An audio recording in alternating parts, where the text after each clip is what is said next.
आवश्यक वस्तु अधिनियम 1955 के प्रश्न उत्तर देखेंगे। Question number 21।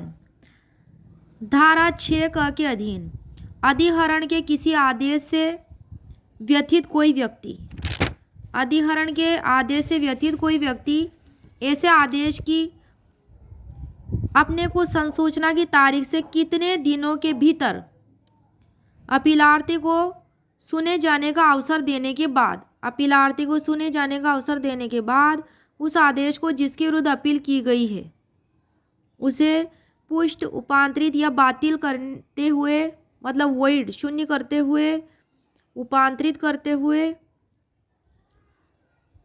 मतलब ट्रांसफर करते हुए, उसमें संशोधन करते हुए या उसे कन्फर्म करते हुए आदेश पारित करेगा। तो इसमें इसका आंसर है कि आदेश की संसूचना की तारीख से 1 माह के भीतर, इतनी आदेश की संसूचना की तारीख से 1 माह के भीतर धारा 6 ग में दी गई है बात।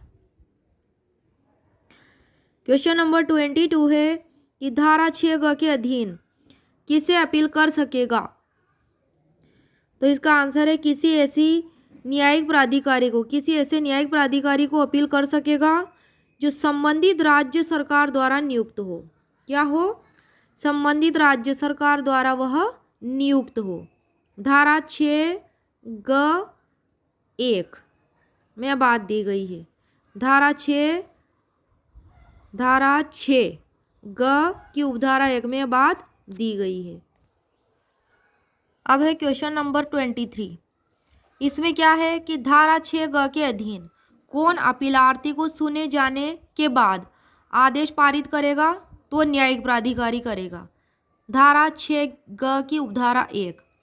क्वेश्चन नंबर 24 इसमें है कि जहां धारा 6 क के अधीन हुआ कोई आदेश ऐसे न्यायिक प्राधिकारी द्वारा उपांतरित या बातिल किया जाता है, जहां किसी ऐसे आदेश के जिसकी बाबत अधिहरण मतलब जब्त, कॉन्फिस्केशन का आदेश धारा 6 क के अधीन किया गया है, उसके उल्लंघन के लिए संस्थित अभियोजन में संबंधित व्यक्ति क्या कर दिया जाता है? दोष मुक्त कर दिया जाता है ऐसे अभियोजन में, तथा दोनों में से किसी भी दशा में किसी कारण से संभव नहीं है कि अभिग्रहित आवश्यक वस्तु लौटा दी जाए, ये संभव नहीं है।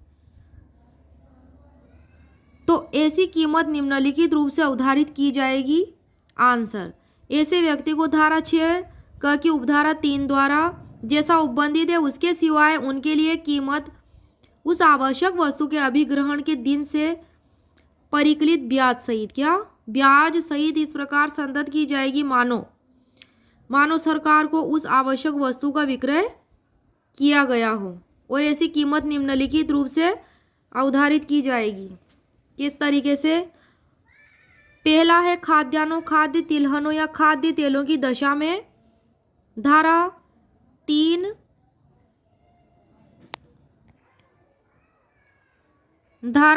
की उपधारा 3 ख के उपबंधों के अनुसार। दूसरा है किसी अन्य आवश्यक वस्तु की दशा में धारा 3 की उपधारा 3 के उपबंधों के अनुसार। तीसरा पॉइंट है किसी अन्य आवश्यक वस्तु की दशा में धारा 3 की उपधारा 3 के उपबंधों के अनुसार। क्वेश्चन नंबर 25, आदेश कहाँ दिए गए हैं? तो ये धारा 2 उपधारा 1 ग में दिए गए हैं। आदेश के अंतर्गत तदधीन जारी किए गए कोई निर्देश भी आते हैं।